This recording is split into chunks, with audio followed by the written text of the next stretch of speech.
Hello, my name is Steven Sandor. I'm going to talk to you today about how violent video games with the combination of our children is truly a bad idea. I first began to look into the dangers of video games with my son, who is now 7 and began playing Super Mario Brothers. Not a violent game, I know, but each game will lead into more and more variety of games.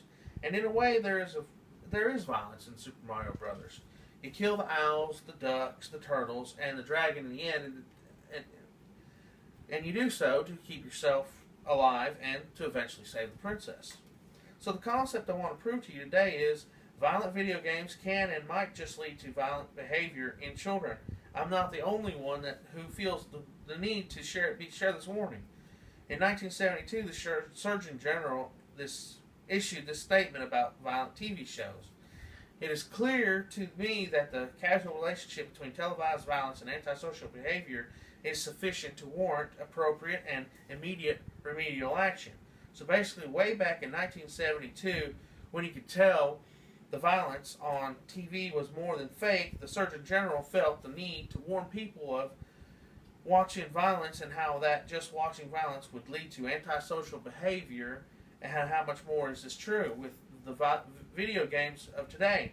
Some video games like Minecraft is not a built-in virtual world of reality, but in a world of pixels. What violence is there is harder to imagine to connect to the real world. However, take another game like Call of Duty. The realistics of this popular game relates more to reality. The wind blows the hair of the character, and the animal may scurry past the character's feet, and the people and the guns look real. The knife, when used, actually makes a slicing sound. The blood will not ooze out, but seems as if it just is painted on. Truly not one of the most realistic parts of the game. This game is rated M for maturity, but it is popular with 10-year-old boys. Not a great combination there. Even the plot of the game is nowhere near understandable for a 10-year-old. The plot of Call of Duty is that you're a soldier in the U.S. Army, and you're engaged in battle in places such as Iraq, Bosnia, Kosovo, etc. The language is geared towards actual soldiers in the military, with even tactical vocabulary. Why is this not appropriate for youth? A youth can identify with characters.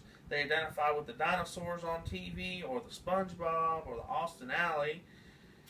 How much more so will they identify with a character that is not being passively watched, but actively engaged in? Call of Duty is a first-person shooter game. What this means is that you are actively engaging in this character, and that you are viewing the game as if you were the shooter. You zoom in on the target, another enemy soldier. You line up the shot, you shoot, you watch the target fall to the ground dead. This is not the end. You are instantly praised with sayings such as good shot, nice kill, nice headshot, and so forth. A child, even at the age of 10, 12, and 14, even will work harder to get that instant praise, that instant gratification, and a job well done. This is not the only popular video game that gives instant praise for bad behavior. For instance, the game Grand Theft Auto. The plot of the game is to steal cars, and you turn around and sell them for rewards. The stealing of the cars at any cost, even killing the previous owner. You evade the police at any cost of their lives as well.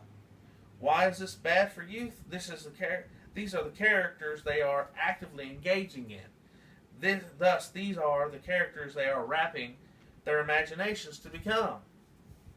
Children then start to imitate, and in real life, the thoughts of their imaginations. This in itself is a bad thing, and I'm not the only one who feels this.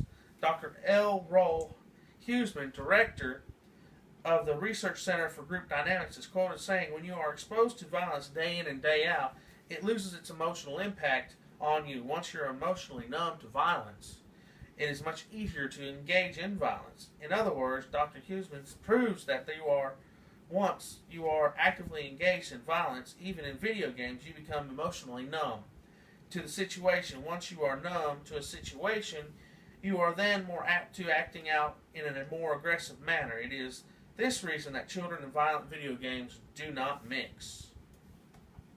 And this is my work society.